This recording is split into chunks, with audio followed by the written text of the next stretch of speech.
Hey guys, it's Luke Mick here, and today I'm doing something a little out of the ordinary, but not too out of the ordinary. I saw two movies today, within 4 hours, I'd say.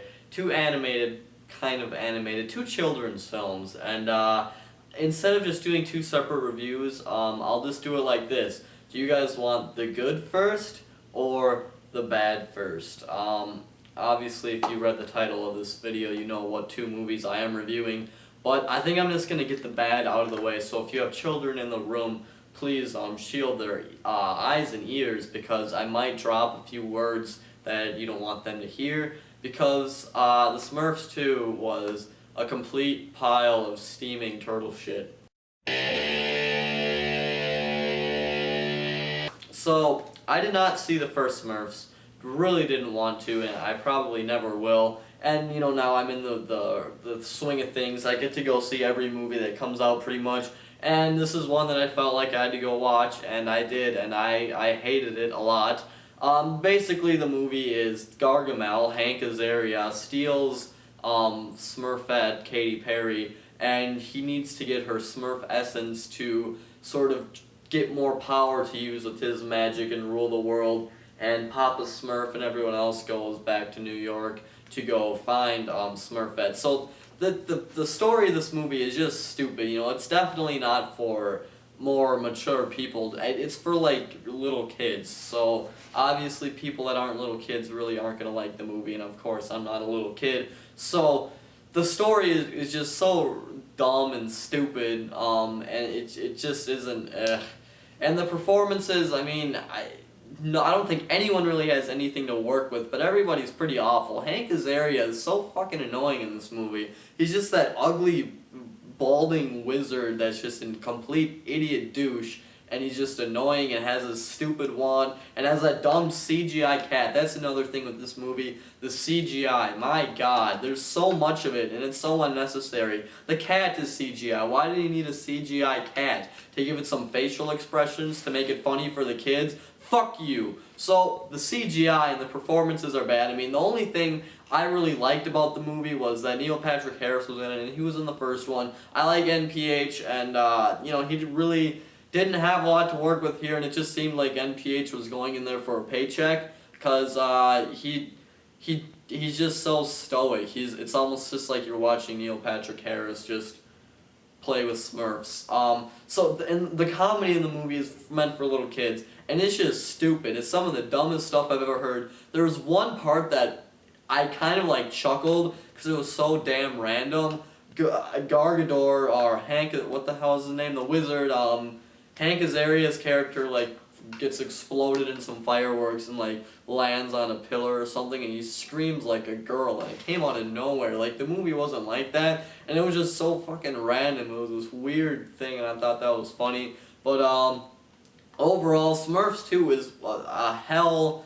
It's hell. It's not a hell ride. It's just a terrible movie that people, little kids are the only ones that are gonna enjoy it. Adults and teenagers and older kids really are not gonna enjoy the movie. At least I hope they aren't. It's just really stupid, very poorly put together, just a bad story, terrible CGI. The CGI is just awful. It's used so abundantly, and it's shit. So Smurfs 2 gets a half a star from me. The only thing I said I really liked was NPH and that one part, but that just is not enough to really make the movie a 1-star movie, and it was 30 minutes too long. Oh my god, it was so long. And that's the end of the review for Smurfs 2. Don't go see it. It's a piece of shit. I'm sure the first one was too, so just stay away from it. So, on to my review for Turbo.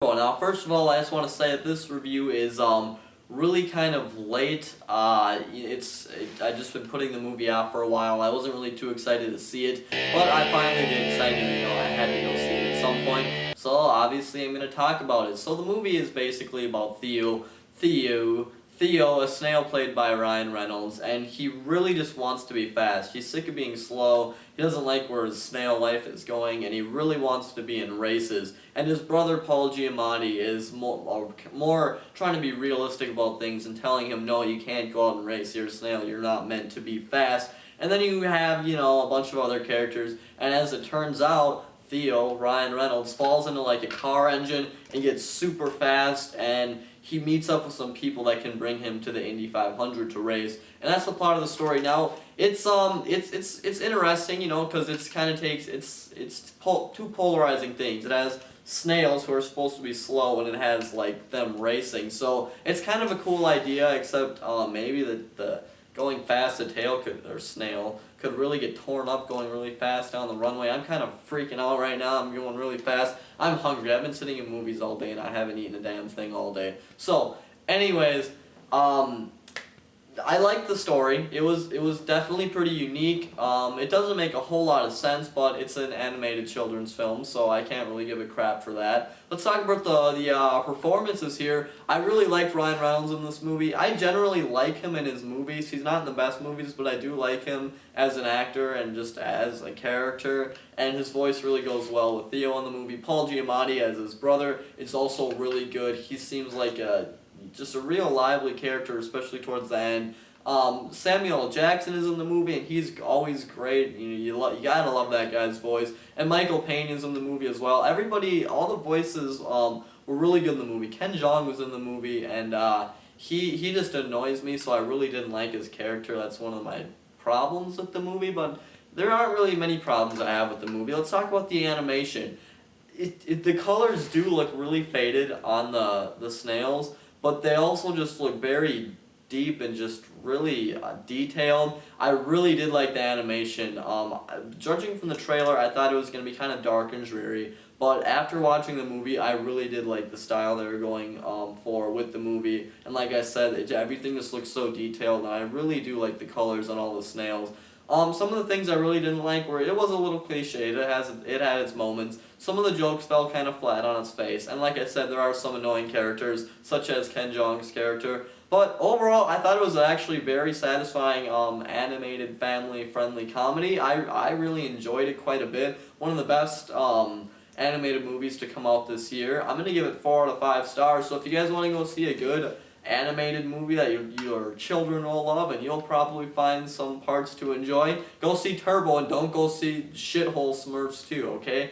So that's my review for Smurfs 2, the shitty, and Turbo, the pretty good movie. And please subscribe. I'm really hungry. I'm gonna go make a quesadilla. I've been watching tacos and Turbo all day and I'm hungry.